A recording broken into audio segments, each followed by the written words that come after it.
আসসালামু আলাইকুম। ইটেন বাংলা গ্রামগঞ্জের খবরে সবাইকে স্বাগত জানাচ্ছি। আমি শারমিন সালাম। শুরুতেই সংবাদ শিরোনাম। ঝিনাইদহ ১ আসনের সাবেক সংসদ সদস্য নায়েব আলী জোয়ারদার গ্রেফতার, ৪ দিনের রিমান্ডে।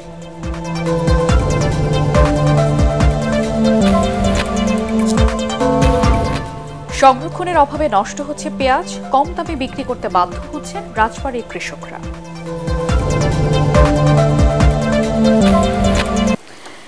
দেশের ৭ অঞ্চলের উপর দিয়ে ঘণ্টায় সর্বোচ্চ ৬০ কিলোমিটার বেগে ঝড় ও বজ্রসহ বৃষ্টি হতে পারে বলে জানিয়েছে আবহাওয়া অধিদপ্তর। পূর্বাভাসে বলা হয়েছে, খুলনা, বরিশাল, পটুয়াখালী, নোয়াখালী, কুমিল্লা, চট্টগ্রাম এবং কক্সবাজার অঞ্চলের উপর দিয়ে ঝোড়ো হাওয়া সহ বৃষ্টি অথবা বজ্রসহ বৃষ্টি হতে পারে। এসব এলাকা নদী বন্দরগুলোকে ১ নম্বর এবং সমুদ্র বন্দরগুলোকে ৩ নম্বর সতর্কতা সংকেত দেখাতে বলা হয়েছে। এদিকে গত ২৪ ঘণ্টায় কক্সবাজারে মোট ৫০১ কিলোমিটার বৃষ্টিপাত রেকর্ড করা হয়েছে।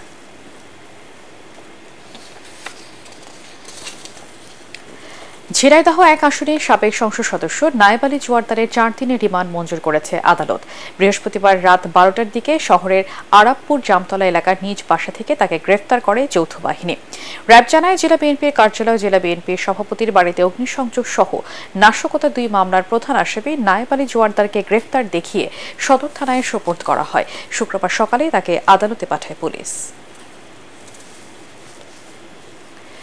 বিগত ১৫ বছরে আওয়ামী লীগ সরকার দেশের মানুষকে ঋণে জর্জরিত করেছে বলে মন্তব্য করেছেন বিএনপির সিনিয়র যুব মহাসচিব রুহুল কবির রিজভী।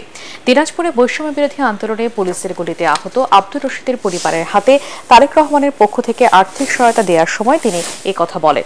এ সময় রিজভী অভিযোগ করেন, প্রায় ১৮.৫ লাখ কোটি টাকা ঋণের মধ্যে ১৭.৫ লাখ কোটি টাকা পাচার করেছে আওয়ামী নেতৃবৃন্দ।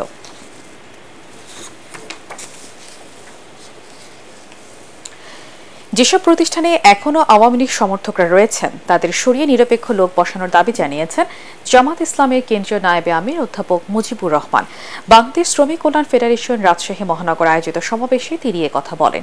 সংগঠনের রাজশাহী মহানগরের সভাপতি অধ্যাপক আব্দুস সামাদের সভাপতিত্বে অনুষ্ঠানে প্রধান আলোচক ছিলেন রাজশাহী মহানগর জামাত ইসলামীর আমির ডক্টর মাওলানা কেরামত আলী। রাজবাড়ীতে যথাযথ সংরক্ষণের অভাবে নষ্ট হতে বসেছে পেঁয়াজ। কৃষকদের দাবি, পচন ঠেকাতে না পেরে গুণগত মান কমে যাচ্ছে পেঁয়াজের। ফলে সরকার নির্ধারিত দামের চেয়ে কম দামে বিক্রি করে লোকসান গুনছেন তারা। সঠিক পদ্ধতিতে সংরক্ষণ করতে না পারাকে কারণ হিসেবে দায়ী করছেন চাষিরা। পেঁয়াজ সংরক্ষণে সরকারি সহায়তার আশ্বাস দিয়েছে জেলা কৃষি অধিদপ্তর।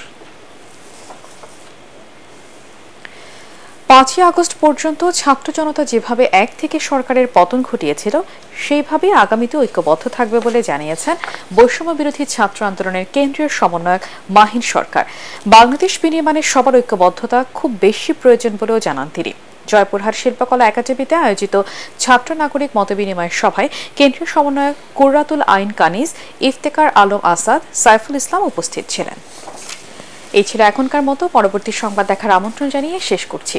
এটিএন বাংলা সংবাদ ইউটিউবে দেখতে ব্রাউজ করুন youtube/ATN Bangla News।